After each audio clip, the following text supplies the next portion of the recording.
Hi folks, this is John Kurikawa, and today I want to share what I believe is the best new clarinet concerto I've heard to date, the Clarinet Concerto by the renowned composer Reena Esmail.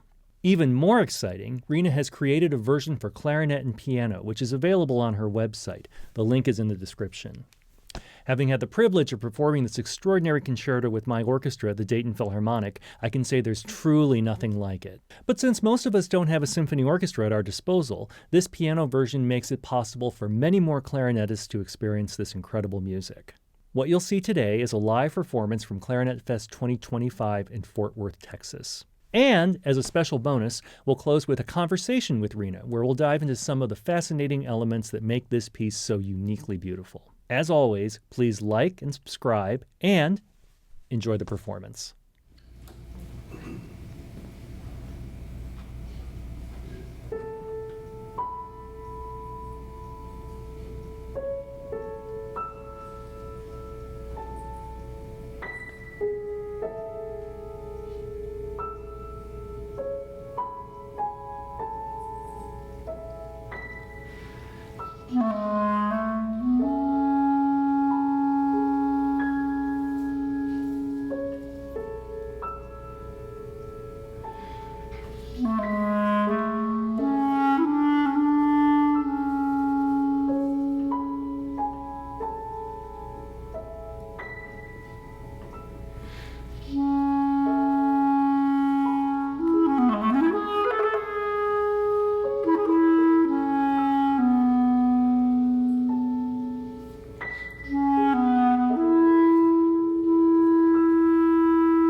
So we're here with Reena Esmail, the composer of the Clarinet Concerto. In this video, we did the version for piano, but we're going to talk about the Clarinet Concerto as a whole. So Reena, welcome, and thank you so much for taking the time to talk to us about this today. I'm so glad to be here. Yeah. So could you tell us a little bit about it? Just the genesis of the piece and who it was written for, and just, anything that you'd like to share? Yeah, absolutely. So I think, as you know, a lot of my work is about bringing together Indian and Western classical music. And so I'm always kind of looking for ways that the musicians from those two traditions can kind of find their way together and teach one another and kind of learn from each other. And so when Albany Symphony asked me to write an orchestra piece for them, I thought, wow, this might be a great opportunity to bring in a Hindustani classical musician. And so for many years, I had known this incredible musician named Shankar Tucker. And so he's this clarinetist. He grew up in the US and he trained on clarinet, went to New England Conservatory and studied there, and then after that went to India and studied with Hari Prasad Chaurasia, who is a really really famous flute player, and kind of figured out how to adapt his clarinet to play Indian classical music on a Mm. wind instrument. Right. And so he's a really interesting person because he both knows how to, he's played in wind quintets, he's played with orchestras, he's done all of that, knows how to follow a conductor and read off a page. And then he also knows how to improvise in this beautiful Hindustani classical style. And so I thought, wow, what a perfect person to write a concerto for. And so that was kind of where it came from. And it was really kind of wanting to work with him and wanting to build something where he could bring in his expertise on both Indian and Western clarinet to a concerto setting. Wow, that's amazing. Yeah, Shankar is an amazing player. I mean, by any He by is. any standard, but the fact that he can improvise in this style is really interesting. And I remember Yeah. when Neal Gittleman, the music director of my orchestra, the Dayton Philharmonic, he said, "We have to do this piece," and he sent me a copy of the score, and I looked at it, and I said, "Well, Neal, I can play some of it, but there are large sections that are improvisatory, and I mean that's." Not something that I know how to do, but you adapted Mhm. adapted the piece for people like me who are traditional Western trained. Can you talk a little bit about Yeah. that process and what it was like? Yeah, and I'm so glad you asked because truly it will take a clear. And most people would have looked at it and been like, "Hard pass, thank you. I'm not going to do this," right? And I totally get that because if I was a performer who had been trained to, read music off of a page and do that very, very well, and then I just saw a score with some lines, kind of like, "Okay, just do whatever occurs to you." If I was a Western musician, I would not have responded well to that. But then there's a very special kind of musician that's like, "Can we try? Can we find a place in the middle that kind of works?" And I know you had heard Shankar's recording and thought, okay, I mean, those are clearly notes I can play. I just need them delivered to me in a different way. And I really appreciated that. And I thought, yes, of course, we can figure out how to adapt it. So it was really interesting because I actually went back to Shankar and said, hey, did you have anything you were, any even just sketches that you were working off of? And I think it had just been so long since he had played it that he didn't have the sketches anymore. So Mm. I literally went through at like 1/10 speed of this thing and went through every note and tried to figure out how to Wow. notate it on the page. And what is so interesting about Indian classical music is when you hear it and when you hear someone play it, you think, oh, that just sounds so beautiful and mellifluous. When you're looking at it on a page, because it's not designed to go on a page, it looks insane on that page. And Agreed. so, Agreed. Yes. right? So and even before I gave it to you, I think I was emailing you like, I'm so sorry. This looks so weird. I promise it's better than it And it's like I feel like all my music should come with this disclaimer of like, just try it. You'll see like it's actually fine. Right. Right. Right. So that was part of the challenge is just getting what he did completely as notated as I possibly could. And then there were times where I felt like he had done things which made sense to him in the moment improvising, but didn't necessarily make sense when you put them on the page. So then I had to kind of take a bit of liberty and write something that I thought would work in those places, and then I just gave it to you and kind of hope for the best. Editing John here. One person that I totally forgot to thank is the music director of the Dayton Philharmonic, now retired, Neal Gittleman.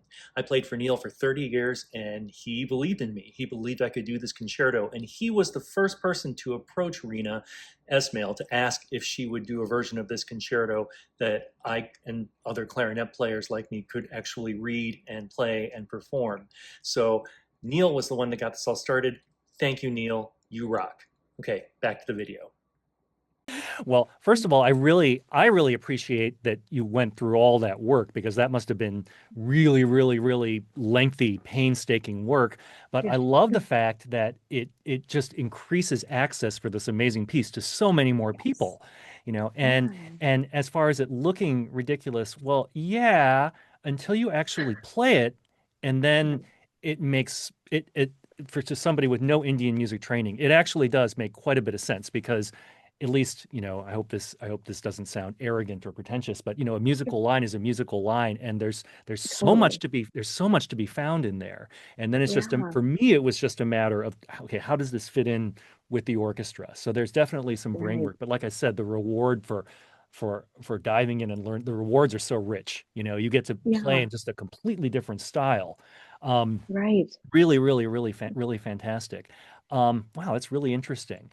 So then you took the concerto, and now you've done a version for clarinet and piano. And I Yeah. remember when I played it with orchestra, one of the things that I love about your orchestral works is there's so many colors, so Yeah. many different interesting, sounds from all these different instruments in really unique and beautiful ways. And I said, how the heck is she going to be able to take all of that and reduce it to the piano? But it really works. It really, really, Yeah. really works. It's something uniquely beautiful. Not a different piece, but just gives it a really different and beautiful flavor. Can you talk about what that process was like? Yeah, absolutely. And what's so interesting is that there's another in between the time that I wrote the clarinet concerto with orchestra and the time that I did the piano reduction. I actually wrote an arrangement of the slow movement for piano trio. So I have this piano Mm. trio called Saans, and that trio took off. Like, if anyone has ever heard this music, 99% chance they've heard the piano trio version of it, and they think that it's a piano trio. So I already kind Hmm. of had a pass at trying to reduce this thing, which you say, it's like you're playing in this universe and there's just like these stars kind of floating around, and you're thinking, Yes. how is that going to work with a single instrument? Well, I already had a one pass at trying it with that. And this version is actually even different than that version because just different things need to be done so that the clarinet always has those moments to solo, and that the solo part is the same, so that if you do play it with piano, you can also go back and play it with orchestra and you don't have to relearn it at all. Right. And so that adaptation, I think, was quite difficult, but the thing about it is like, I am a pianist, and so at the end of the day, I tried to put in things that I thought would work, that the clarinetist could make sure that they were hearing the right cues at the right time, but then everything else I tried to work out so that it felt pianistic, because when you're playing with a collaborator, you want to make sure that collaborator isn't just playing a mishmash of nonsense, that they're actually playing a part that makes sense to them, right? So Yes. what you omit and what you put in has as much to do with the fact that you want the pianist to have as good an experience as the clarinet player is Mhm. having. Well, I can assure you that he did. I mean, he said, that was the Good. one thing that my pianist said is this is really well written. Um, I'm so And glad. yeah, and as somebody who came from playing it with orchestra, because that was one of my big concerns, is how is this going to work? I was actually really surprised at how quickly, even in that first rehearsal. I mean, of course, we had to stop and start a few times because it's been a couple of years since I've done it with orchestra, but how intuitive and easy it was to play it with Oh, piano. good. Maybe even a little bit more so than playing it with orchestra.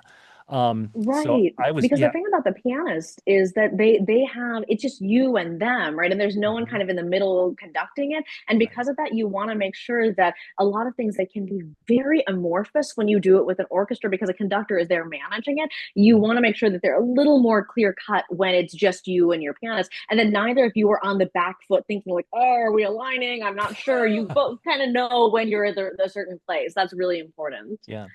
Well, congratulations. I think it's Thank stunning. you. I hope everybody listens to it. I hope every college clarinet professor out there plays it, teaches it to their students, because we're not violinists or pianists. We don't have a lot of concertos compared to, like, I mean, if you're a violin player, I mean, my goodness, you've got like everything from Baroque to contemporary, but having Exactly. having a piece like this in our repertoire, I think it's, I said it before, I think it's one of the most significant additions to our repertoire in the 21st century. And I really, speaking on behalf of all clarinetists, which is admittedly a large responsibility. Thank you for, coming out with a piano version and a written out version that makes this accessible to so many more people, and hopefully can serve as a gateway into your music. I really, really Yeah, appreciate and I mean, one thing I will say is that also, if you, I know that there are many people kind of in the next generation, there are many people who are Western trained clarinetists, and if you want to access it from that point, that's totally fine. And there is a version with all the notes on the page. If you do have Indian training, Hindustani, Carnatic training, even jazz training, and you want to try the version that has the improvisation, please let us know, when you come to the site, please let us know that you'd like to kind of try both. And we're happy to give you both parts so you can see maybe what the written out version is of Shankar's improvisations. And then if you want to try something yourself, please feel free. So I know there are a lot of people with a lot of different training that are coming to this, and I want to have something that will honor each of you. Wow, that's fantastic. That's just fantastic. But since you said come to us, that is a nice segue. Yeah. Where can we find your music on the internet? And can we find you on social media at all? Absolutely. Yeah. So, I mean, the best way to get to my music is just reenaesmail.com, my website. If you go to the catalog page, there's actually a section that has a section for clarinet, and you'll find a lot of the music that I've written for clarinet there, including all versions of this piece and others.